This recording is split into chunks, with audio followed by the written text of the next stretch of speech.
Olá pessoal, estamos aqui estudando a nossa farmacologia e nesse bloco nós já vamos começar aqui a detalhar o passo a passo da farmacocinética e a inter-relação entre a droga e o nosso corpo por meio dos receptores, que é a farmacodinâmica. Vamos ver aqui essa imagem que eu acho muito interessante para essa análise, tá?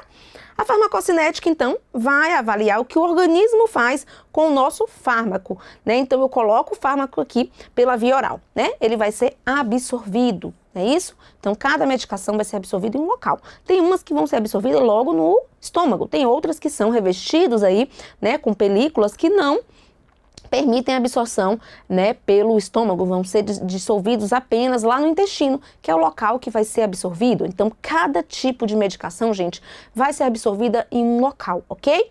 Tem outras drogas que são absorvidas pela via sublingual, né, que tem características aqui farmacológicas que permitem a absorção local ali na via sublingual, né?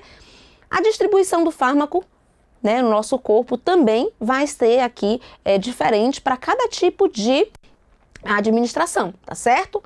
A biotransformação envolve aqui o metabolismo, mais comumente feito no fígado, e ali é onde vai transformar aquela medicação em um composto ativo, né? Então ali, muitas vezes, né, isso não é em todas as drogas, mas muitas vezes a administração da medicação só vai surtir o efeito depois que ela passar ali pelo fígado, né? E passando pela questão da interação com as enzimas. Eliminação do fármaco. A eliminação do fármaco vai estar aqui envolvido diversos órgãos do nosso corpo, tá certo? Eu posso eliminar o fármaco pela pele, por meio do suor. Eu posso eliminar o fármaco pelo fígado, por meio da bile, tá certo? Então, alguns tipos de medicações vão ser eliminadas por meio da bile, né? O fígado, então, vai participar dessa eliminação. Eu posso eliminar o fármaco por meio do rim, ok? E pelo intestino, né? Por meio das fezes também, é um outro órgão que trabalha com a eliminação intestino dos fármacos, tá certo? Relação dose-concentração, né? Quanto maior a quantidade de fármaco administrada, né? Maior vai ser a concentração dela no nosso sistema, ok? Então, com relação à farmacocinética, determina a rapidez e o tempo levado para que a droga apareça no local onde ela vai ter ação, né, no local ali dos nossos receptores, né? Então, eu vou ter o tempo entre o lugar que eu coloquei a droga até a hora que ela chega ali, né, no nosso sítio de ação. Ou seja, a farmacocinética, ela interage com a farmacodinâmica, porque por meio da farmacocinética eu levo o medicamento até o local, né, onde ele vai então fazer o seu efeito ali desejado, tá certo? É muito importante destacar que cada via de administração vai levar um tempo, né, para que essa droga atinja aqui o efeito dela, né? Então, se eu faço a administração do fármaco pela via oral, olha quanta coisa esse fármaco tem que passar para chegar no sistema endovenoso e ser distribuído no nosso corpo, né? Então, observe, eu vou deglutir, ele vai passar no estômago e isso vai depender se meu estômago está cheio ou vazio para o tempo relacionado que ele vai para o intestino, né? Ao chegar no intestino, ele vai ali ser absorvido, né, pelo nosso sistema porta e vai levar o sangue para aonde, gente? Para o fígado. Chega no fígado, essa droga vai então ser metabolizada, né, dentro do fígado, que a gente chama aqui o sistema porta, né? E a partir daí, esse medicamento vai para a corrente sanguínea para fazer o seu efeito ali desejado. É toda medicação que vai para o fígado, que vai ser metabolizada? Não. Dá um exemplo, professora. O nosso famoso aí, simeticona, né? Antigases. Então, ele não é absorvido pelo trato gastrointestinal, tá certo? Ele vai passar ali eliminando os gases e sai nas fezes sem ir para o sistema venoso, tá certo? Então, ele não tem o efeito aí relacionado ao fígado, tá certo? Então, cada tipo de medicação, gente, vai ter a sua particularidade em relação a essa metabolização ou não, ok? Às vezes, o medicamento tem um princípio ativo utilizado antes no trajeto e chega no fígado, ela é aqui inativada. Ou chega no fígado, ela é aqui ativada e passa a ter aqui a sua forma de atuação no nosso corpo. Então, o fígado é um local de transformação de substâncias, mas nem todas serão transformadas pelo fígado.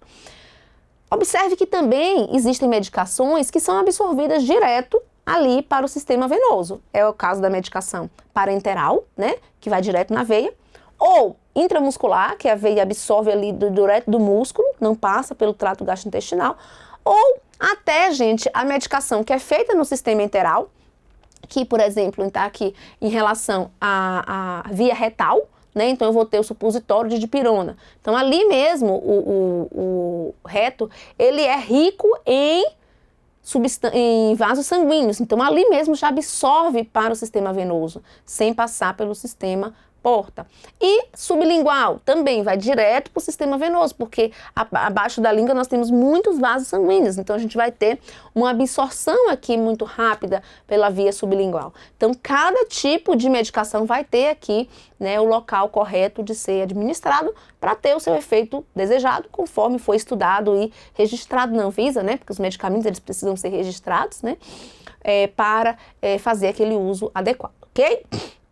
E controlado, né? Porque a Anvisa é a instituição que regulamenta, né? Que fiscaliza as indústrias farmacêuticas para que o medicamento não cause danos, né? Que tenha ali o controle das boas práticas de fabricação com relação às medicações, ok? E a farmacodinâmica, gente, é a nossa relação com o mecanismo de ação da droga, tá? Os efeitos bioquímicos, em relação aqui à distribuição dos eletrólitos, como que vai ser com aquela medicação, né? O efeito fisiológico e relação concentração-efeito, tá certo? Então, na farmacocinética, quanto maior a dose, mais rápido em termos de tempo de chegar no local, né? E na farmacodinâmica, quanto maior a dose, o efeito vai ser maior aqui, né? Na maioria dos casos, tá? A resposta e a sensibilidade determinam a magnitude do efeito de determinada concentração, tá? Então, o passo a passo da farmacocinética, os eventos são não farmacológicos que ocorrem após a administração de uma droga. Primeiro ela é absorvida, depois ela é aqui absorvida no trato gastrointestinal, no caso da oral, né? E cada um vai absorver em um canto. Distribuída, vai ser aqui transformada, eliminada, né, de acordo com a via específica de administração, tá? E isso vai determinar aonde que a droga vai chegar. Então, administro a droga, a gente foi explicando isso aqui ao longo da aula, né? Ela vai ser absorvida, distribuída, biotransformada, nem todas vão ser biotransformadas, tá? A gente bota a estrelinha aqui. E a eliminação, a gente já viu que pode ser eliminada pela pele, por meio do suor, mas o mais comum é a eliminação pelo rim e pelo fígado aqui. O rim fazendo uma filtração renal, lá no processo dos néfros, tá? Na depuração renal, e elimina a droga na urina. E o fígado nós vamos aqui transformar e liberar por meio da bile, tá certo? E também algumas pelo próprio intestino, que a gente está dando só exemplo, né? Mas lembrando que a eliminação pode ser também pela pele e também pode ter uma eliminação também pelo intestino, ok? Tem umas que nem passam pelo fígado, como a gente já viu, né? Tem uma grande variedade de situação da farmacocinética dessas drogas, ok? Uma questão aqui, gente, a parte que eu mais gosto é a parte das questões, né? Então, a primeira questão, acerca dos aspectos diversos relativos à farmacologia, julgue o item seguinte, né? Ou o seguinte item. A farmacocinética representa o segmento da farmacologia que estuda as interações entre os medicamentos e os seus respectivos receptores, bem como a série de eventos que resulta da resposta farmacológica. Gente, quando eu falo em resposta do medicamento, quando eu falo em receptores, eu estou falando do efeito do medicamento. E quando eu falo de efeito, quando eu falo de receptor, quando eu falo de resposta medicamentosa, eu estou falando de quê aqui, gente? Eu estou falando de farmacocinética? Não, eu estou falando de farmacodinâmica, tá? A nossa prova trocou aqui os conceitos. Isso aqui tem a ver com a farmacodinâmica, beleza? Por isso a nossa questão está errada. Olha aqui mais uma questão para a gente da Consulplan 2016. A farmacocinética estuda como os medicamentos entram no corpo, atingem seus locais de ação, são metabolizados e excretados. Então, no conceito aqui do nosso enunciado, trouxe o passo a passo da farmacocinética, o movimento do medicamento no nosso corpo.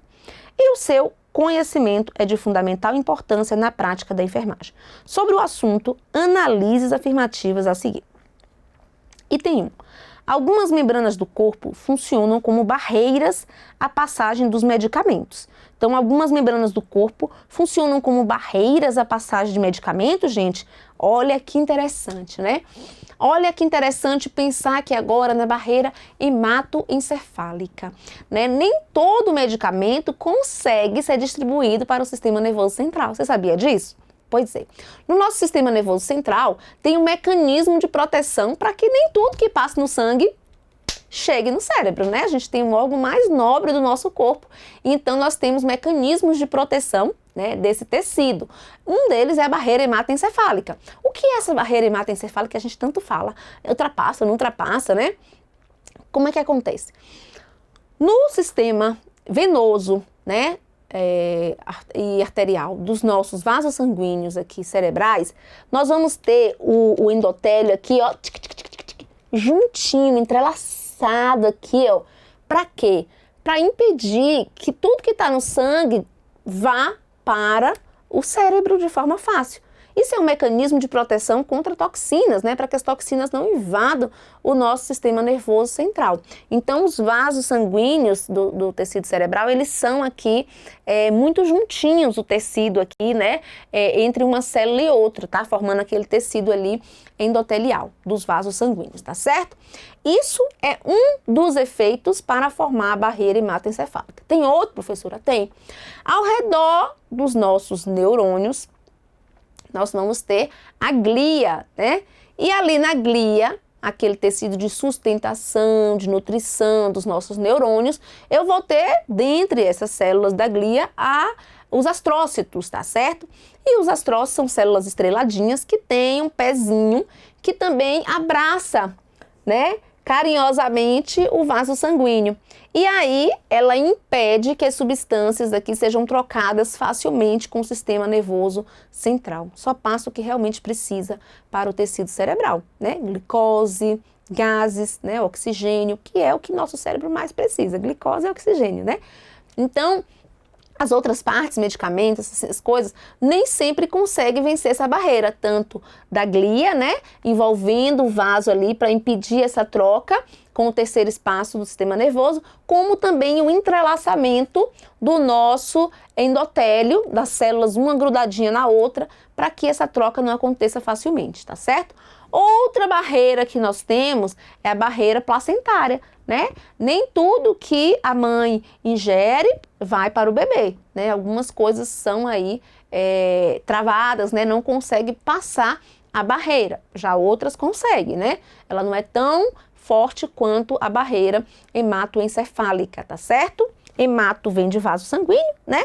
E cefálica vem do sistema nervoso central. Então, nós temos uma das barreiras mais conhecidas, a barreira hematoencefálica, e também a barreira em relação às membranas aí placentárias, né, que impedem também a troca de algumas substâncias para o bebê. Verdadeiro e lindo esse item 1. Item 2. A distribuição de um medicamento pelo organismo é afetada pelo seu grau de ligação com as proteínas séricas, ok? Então, a distribuição de um medicamento é aqui o andamento desse medicamento por meio, né, das proteínas que estão no nosso sangue. Uma delas é a albumina. A albumina é a proteína mais importante na nossa corrente sanguínea, tanto para manter a pressão oncótica no vaso sanguíneo, manter a água dentro do vaso, como para carrear substâncias, né? A albumina aí, ela ajuda a carrear não só a bilirrubina, né, que é uma substância produzida aí por meio da quebra das nossas hemácias. Então, a albumina, ela é que se gruda na bilirrubina para levar para o fígado e lá metabolizar a bilirrubina, né, que é uma substância tóxica para o nosso corpo, precisa ser eliminada, mas assim também como medicamentos. A albumina se gruda aí em alguns medicamentos para levar essa medicação lá para o fígado, tá certo? Então, essas proteínas plasmáticas, a exemplo da albumina, fazem sim esse efeito, tá certo? Para distribuir medicação, tá? Quando você vai ver a bula, gente, agora tenha essa curiosidade, você vai ver lá, né, o nível de ligação das medicações com a proteína, ok? A biotransformação dos fármacos acontece sob a influência de enzimas, é isso mesmo, né? No fígado nós vamos ter várias enzimas que vão quebrar as substâncias, fazer ligação nas substâncias, e isso aqui é justamente a transformação dessas substâncias, ok? Essas enzimas é quem fazem aí essas relações, né? Essas reações químicas, ok? Certinho aqui também o item 3. Nas etapas de metabolismo e excreção, o fígado participa apenas da primeira. O metabolismo a gente não tem dúvida que o fígado participa, né? Mas também a excreção não temos não, né? Por meio da bile. O fígado produz a bile, né, gente? A vesícula biliar, ela só armazena essa bile. Quem produz a bile é o fígado. E essa bile vai carrear junto, né, além da bilirrubina, né, nós vamos também carregar aqui substâncias derivadas do metabolismo, né, de drogas, de medicamentos, tá certo? Então aqui a eliminação do fígado também é possível, tá? Por isso, o item 4 é o único errado. Que questão boa, né, gente? Eu, assim, realmente me encantei com essa questão, porque a gente pôde aqui, já na parte introdutória da nossa aula, falar um pouquinho de cada uma dessas etapas, né, da farmacocinética, aprofundar a questão aí da barreira hematoencefálica, entender o porquê que muitos medicamentos não conseguem chegar no sistema nervoso central, por isso que muitas doenças nesse sistema são difíceis de serem tratadas, né, porque não é qualquer medicamento que consegue ser levado ali até o sistema cerebral, ok? Vamos continuando com os nossos conceitos, né? A gente já viu que é uma dose, né? E vamos revisar aqui novamente. É a quantidade do medicamento que deve ser administrada. A gente viu que temos que ajustar essa dose por questões de doenças, né? Já vimos isso, principalmente problemas aqui renais. E também vimos que a faixa etária também é um importante item aí a ser avaliado para ajuste de dose, tá? Posologia. O que é a posologia? É a dose de medicamento por dia ou por período, para obter o efeito que a gente quer, né? E isso, gente, vai ser importante, por quê? Porque eu preciso manter a dose aqui sérica desse medicamento. O que é dose sérica, professora? É a dose na corrente sanguínea, né? Para ter o efeito que a gente quer. Então, a posologia, ela vai ser determinada de acordo com o que a gente precisa. Então, se eu quero um antibiótico de 8 em 8 horas, é porque, à medida que vai chegando às 8 horas, a concentração da droga vai diminuindo até o ponto que ela para de fazer o efeito. Eu não quero que ela pare de fazer o efeito. Então, pá, recebo novamente, aí eu vou aumentando, tem o pico, desce ali a concentração, quando vai descendo, opa, hora do outro antibiótico. Então, é muito importante que a posologia, que é o intervalo aqui que a gente vai usando as drogas, sejam seguidas, né? Para que justamente a concentração da droga esteja o tempo inteiro no nível que a gente deseja para que o tratamento seja efetivo, né? Isso para antibiótico é muito importante, porque se eu tenho um espaçamento maior do que o que eu devo, né? No intervalo da queda desse antibiótico, as bactérias aproveitam e se multiplicam e ganham resistência aí muito rapidamente, né? E aí a gente consegue, né, o que a gente não quer, que é aqui a resistência aos antibióticos, ok? Dose terapêutica é aquela dose mínima de um fármaco capaz de produzir o efeito desejado, né? Então, se eu tenho aqui a dose de 500 miligramas de dipirona para controlar uma dor, eu não preciso dar 1 grama, né, 2 comprimidos para o paciente. Então, eu vou usar uma dose terapêutica que é aquela suficiente para que eu consiga ter meu efeito, né, na dose mínima possível, porque o medicamento, gente, ele não tem só o lado bom, né? Todo medicamento tem um lado ruim. Então, às vezes a gente quer dar um tiro de canhão numa dor simples e acaba prejudicando mais o paciente do que ajudando, tá certo? Então, a dose terapêutica é o ideal. É aquela mínima necessária para ter o efeito que eu quero, tá certo? A dose mínima é a menor quantidade de um medicamento capaz de produzir efeito terapêutico, tá? Porque aí também, abaixo disso, eu não tenho nada, não tenho efeito nenhum, tá? A dose máxima é a dose maior capaz de produzir efeito terapêutico sem apresentar efeitos indesejáveis. Esses conceitos aqui, gente, são muito cobrados em prova, tá? Diferença de dose mínima, dose máxima, isso aqui está sempre sendo cobrado, principalmente trocando esses conceitos, tá? Então, a dose máxima vai produzir o efeito terapêutico sem apresentar os efeitos aqui indesejáveis. A dose de manutenção é a dose necessária para manter os níveis desejáveis de medicamento na corrente sanguínea e nos tecidos durante aqui o tratamento, tá? A dose letal é a quantidade de um medicamento capaz de produzir a morte do indivíduo, tá? Normalmente a gente estuda aqui, com base nas pesquisas, né, a dose letal 50, que é a dose capaz de matar 50% dos animais que foram ali estudados, tá certo? E aí dessa forma a gente consegue ver a dose que é considerada letal. Matou 50% aqui, ela já vai ser considerada uma dose aí de relevância para não chegar nem perto dela, né? Porque o que a gente quer é um efeito terapêutico sem gerar malefícios aqui aos nossos pacientes, não é isso? E aí a gente entra no tema de mecanismo de ação, tá? Que tá dentro de onde, gente, o mecanismo de ação? Qual é aqui a subdivisão? A gente está estudando agora a farmacodinâmica, quando a gente fala de mecanismo de ação, né? Se você lembrar daquele esqueminha que tinha lá, farmacocinética, farmacodinâmica, um dos itenzinhos que a gente falou era o quê? Mecanismo de ação, tá certo? Então tá dentro da farmacodinâmica. Aqui eu vou ter os conceitos de agonista, antagonista e agonista parcial, tá? São conceitos aqui do Potter, tá certo? Agonista, gente, é um composto químico que se encaixa no sítio receptor e promove uma resposta química. Então, como que uma droga age, né? Ela vai ser agonista quando ela vai atuar num receptor específico ali, certo? A droga vem aqui, atua, né, e produz uma resposta. O antagonista, gente, ele é o seguinte, ele é um medicamento que se fixa no sítio receptor, mas não produz reação química. Eu tenho aqui o mesmo receptor, e aí eu tenho um medicamento que ele não vai se encaixar, no caso, como aconteceu com o agonista. O agonista veio e se encaixou aqui, né, e fez o efeito aqui químico, produziu uma resposta. O antagonista, o que é que ele vai fazer?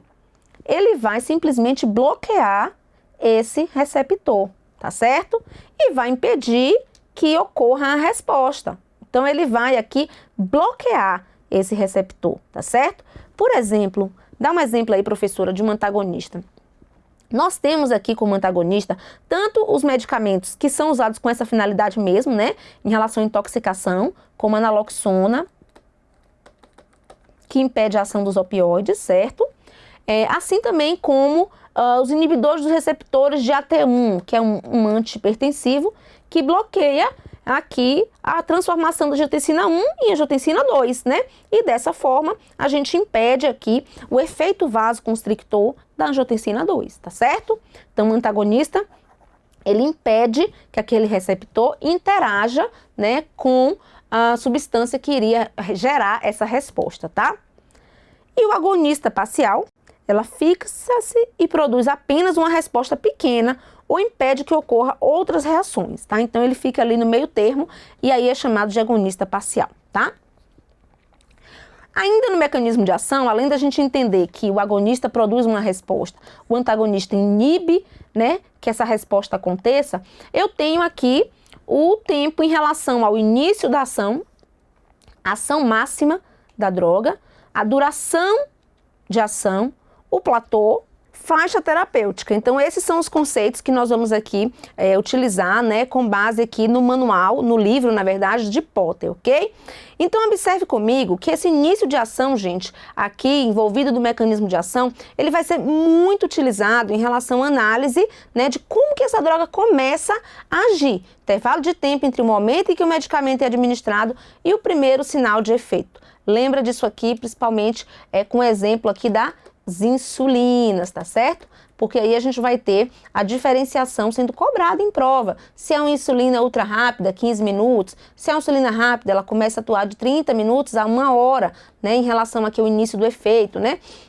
Então é muito importante esse conceito aqui. Ação máxima, tempo que leva para o medicamento atingir a concentração efetiva mais alta aqui. Ou seja, aqui está correlacionando com o nosso pico de ação. E as provas cobram bastante isso. Uma vez a prova do Sara perguntou, né, se um paciente tomasse uma insulina regular em alta quantidade, além do que devia, né, qual era o horário de maior preocupação em relação a monitorar os efeitos da hipoglicemia. Então aqui seria 2 a 3 horas como resposta. Por quê? Porque aqui representa o pico, é quando a gente vai ter o efeito máximo ali da droga. Então é aqui onde a gente vai monitorar, né, de tempo em tempo muito curto essa glicemia, porque ele tomou a insulina em dose maior, né? Então chegou no pico ali, começa a diminuir o efeito, passa a fase da preocupação, né?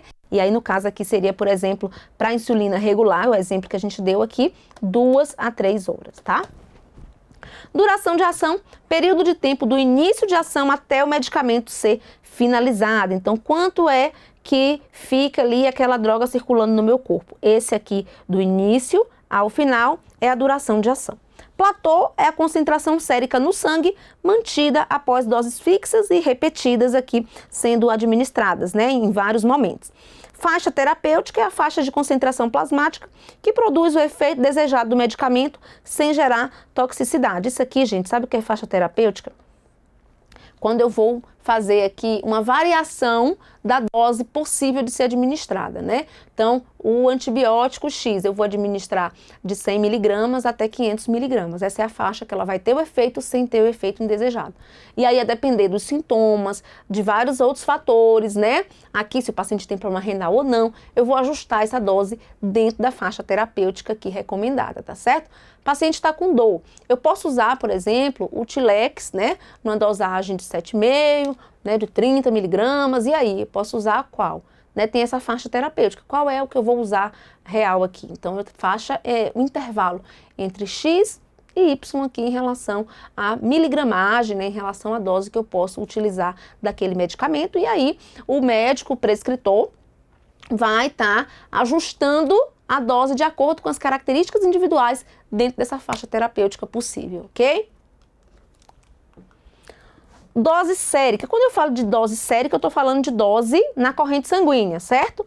Então, eu posso monitorar uma dose sérica de um medicamento, gente? Posso e devo, principalmente quando eu estou falando de medicamento que tem um limiar muito tênue para a toxicidade. Então, por exemplo, quais são os medicamentos que costumam ser dosados aqui para ver se está tudo certo na corrente sanguínea para não gerar efeitos indesejáveis? A digoxina, né, um medicamento digitálico aí que tem um limiar muito perto da toxicidade da dose terapêutica, então eu preciso monitorar. Graças a Deus existem outros medicamentos para insuficiência cardíaca sendo utilizados, né, e a digoxina praticamente está em desuso. A gente usa em pouquíssimos casos aqui a digoxina, como por exemplo na insuficiência cardíaca associada à fibrilação atrial, ou nos casos em que o paciente já vinha utilizando há muitos anos, né, retirar traz malefícios.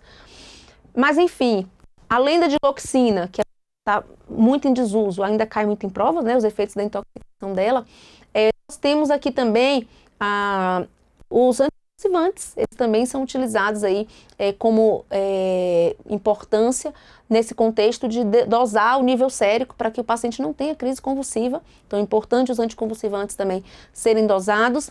Antipsicóticos, né? Então, por exemplo, o lítio para tratamento de transtorno do humor, ele tem sido muito bem aceito no sentido de controle dos efeitos, principalmente do transtorno bipolar, mas ele também tem uma dose tóxica muito próximo da dose terapêutica, então ele também precisa ser monitorado aqui em relação a essas dosagens do lítio, tá? Além de outras drogas aí que precisam desse monitoramento. Então, dosagem sérica é isso, é a gente controlar a quantidade da droga no corpo do paciente para ver se o efeito está dentro aí do esperado e longe dos efeitos aí tóxicos, tá certo? Então, a monitorização dos níveis séricos dos medicamentos é feita por meio de exame laboratorial, cujo resultado permite ajustar a dose, né, a posologia do medicamento. Nesse exame é feita a coleta de uma amostra de sangue para identificar o nível sérico que varia de acordo com cada medicamento.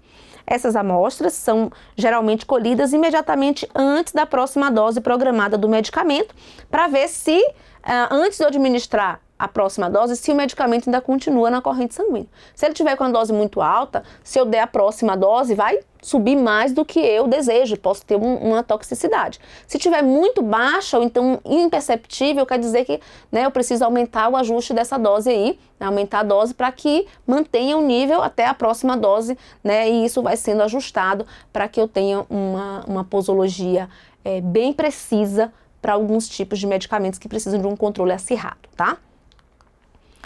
Vamos lá então, gente, efeitos terapêuticos. É a resposta fisiológica pretendida ou desejada de um determinado medicamento, o qual pode apresentar vários efeitos aqui, ok? Por exemplo, a aspirina é uma medicação só, mas ela tem efeitos no controle da dor, né? Ela tem a atuação nos mecanismos aqui do controle da dor. Outro também efeito dela é redução da inflamação e ela também atua como antiagregante plaquetário, ou seja, retardando a coagulação sanguínea, né? Então, ela vai inibir que uma plaqueta se agregue a outra na formação daquele tampão inicial ali do processo de coagulação sanguínea, tá? Preste atenção, a aspirina não é anticoagulante, tá? Anticoagulante, nós vamos ter medicamentos que influenciam nos fatores de coagulação, tá certo? A aspirina é um antiagregante plaquetário, é na parte inicial da cascata de coagulação, tá certo? E acaba inibindo aí o início do processo da coagulação, mas ele não é um anticoagulante, tá bom? Cuidado com esses terminhos aí, pra gente já ir ajustando essas classes importantes dentro da farmacologia, tá bom? Próximo bloco a gente continua, gente, essa parte introdutória dá um trabalhinho maior, né, pra gente poder aprender essa base, mas é importante, é essencial formar aqui a nossa fundação, né? O aprendizado da gente em cada disciplina e para concurso aqui, ele tem que ser relacionado com a casa. Então, a gente primeiro tem que ter a formação da base, né? Se eu não tenho aqui o pilar bem estruturado, quando eu subir a parede cai, né? Então, não adianta eu estudar lá a insulina, né? E aí eu não saber o que é um início de ação, a duração do efeito, não saber essas bases aqui, vai atrapalhar a compreensão do conteúdo mais denso, mais complexo. Então vamos formando essa base, que é essencial, ok? Para a gente conseguir avançar, cercar o conteúdo e ajudar você a gabaritar todas as questões de um tema que é tão relevante que às vezes tem 4, 5 questões na nossa prova, que é a parte de farmacologia, tá certo? Um grande abraço, vem comigo no próximo bloco, estica aí!